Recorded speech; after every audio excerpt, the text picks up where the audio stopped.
उत्तर प्रदेश का हाथरस भगदड़ कांड तो आपको याद होगा, जिसमें 121 मासूम लोगों ने अपनी जान गंवा दी थी।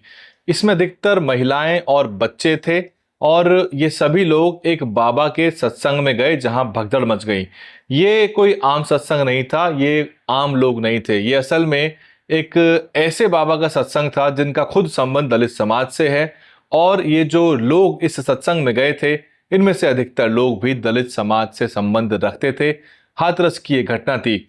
बीएसपी प्रमुख बहन मायावती ने चार्जशीट के संबंध में कुछ अहम सवाल इस पर उठाए हैं, और जो कि पूरे के पूरे घटनाक्रम पे और इसमें किस तरह से मिलीभगत की संभावनाएं हैं बड़े पैमाने पर, उस पर सवालिया निशान लगाता है। बहन मायावती ने कहा है कि चार्जशीट में जो सूरजपाल सिंह उर्फ भोले बाबा है, उनका तो नाम ही नहीं है। यानी कि जो पूरे सत्संग के कर्ता धर्ता थे, जो बाबा थे जिनके नाम पर वह भीड़ इकट्ठा हुई थी, उन बाबा का नाम ही इसमें नहीं है। और बहन जी कहती हैं कि जिससे साबित होता है कि ऐसे लोगों को राज्य सरकार का संरक्षण है, जो कि अनुचित है।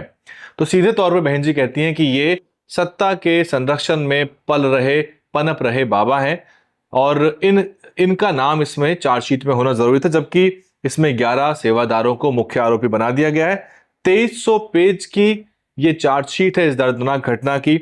और किंतु बाबा सूरजपाल के बारे में सरकार द्वारा पहले की तरह चुप्पी क्या उचित है? ऐसे सरकारी रवैये से ऐसी घटनाओं को क्या आगे रोक पाना संभव है? आम जन चिंतित है।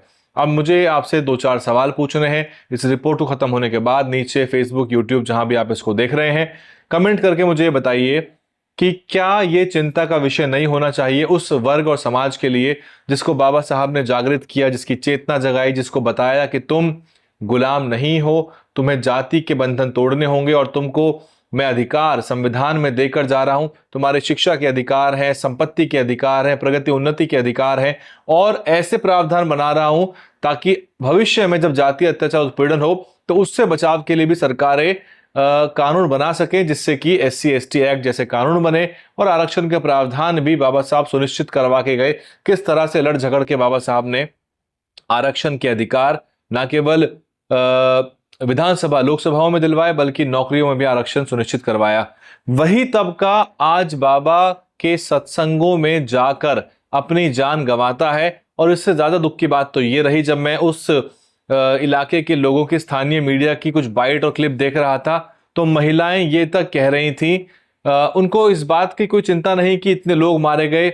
जिस परिवार के लोग उसमें मारे गए थे, उस परिवार की महिलाएं तक खुद कह रही थी कि अगर मैं वहां होती और मेरी जान चली जाती तो इससे ज्यादा अच्छी बात नहीं हो सकती थी। तो ये इस तरह की अंधभक्ति का स्तर जो पैदा हो गया है इस दलित समाज में, और आपको मैं बताऊं तो आप शायद चौंकेंगे कि इन मरने वालों में ज्यादातर संख्या जाटव समाज के लोगों की है, क्योंकि बाबा का खुद संबंध जो है वो जाटव समाज से है। तो आज इस समूचे अम्बेडकरी आंदोलन को ये दिन देखना पड़ रहा है कि एक तो बाबा पैदा हो रहे हैं या किए जा रहे हैं, और वो वर्ग जिसके लिए बाबा साहब ने सारी कुर्बानियां दी, काशीराम साहब, उनके सत्ता में दखल के लिए, उनकी सत्ता में भागीदारी के लिए उन्होंने पूरा जीवन कुर्बान कर दिया।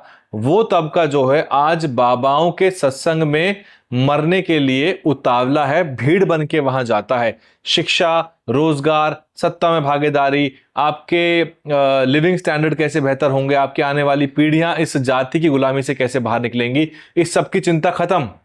और केवल ये सत्संग में जाकर आप कौन सा यहां पर आपको मोक्ष प्राप्त हो रहा है या कौन सी आपको उन्नति प्रगति के रास्ते मिल रहे हैं, जबकि सारी चीजें विज्ञान और संविधान में निहित हैं, लेकिन उसके बावजूद भी इस तरह की दिक्कतें, ये एक बहुत बड़ी चिंता का विषय होना चाहिए, जिस पर हमारे समाज के बुद्धिजीवी ज्यादा बात नहीं करना चाह रहे, पता नहीं क्यों।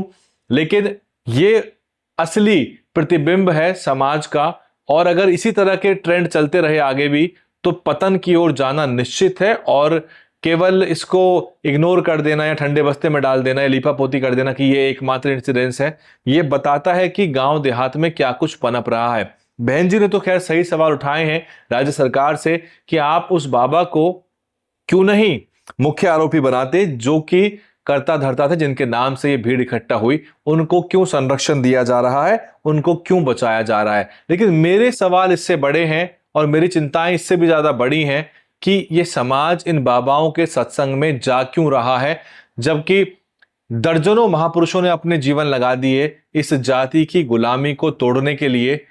अगर नहीं समझे, नहीं चेते, तो फिर आगे केवल पतन और अंधकार है। फिर तो यही सब जो हो रहा है होता रहेगा, और फिर आरक्षण तो आपका वैसे भी बर्बाद कर दिया गया है, राजनीतिक सत्ता आपकी वैसे भी खत्म होती जा रही है। फिर गुलामी के लिए इस वर्ग को तैयार रहना पड़ेगा, क्योंकि कुछ ही एक तबका है समाज का जो केवल आगे निकल पाया है। बाकी की जो बड़ा समूह है, जो बड़ा एक जन समूह है दलित समाज का, वो आज भी वापसी कर रहा है, जबकि एक तरफ एक तबका जो है वो अंबेडकरवाद को मजबूत करने के प्रयास कर रहा है। तो ये विरोधाभास जो है बेहद खतरनाक है। इस पर आपको क्या कुछ कहना है, क्या कुछ आप सोचते हैं? क्या वाकई में चिंता का विषय है? इसका समाधान क्या है आपके हिसाब से? DNN हिंदी को सब्सक्राइब करने के लिए दबाएं लाल रंग का सब्सक्राइब बटन और घंटी का बटन दबाकर ऑल नोटिफिकेशन पर क्लिक करें। चैनल को जिंदा रखने के लिए नीले रंग का ज्वाइन बटन दबाकर चैनल को आर्थिक सहयोग करें।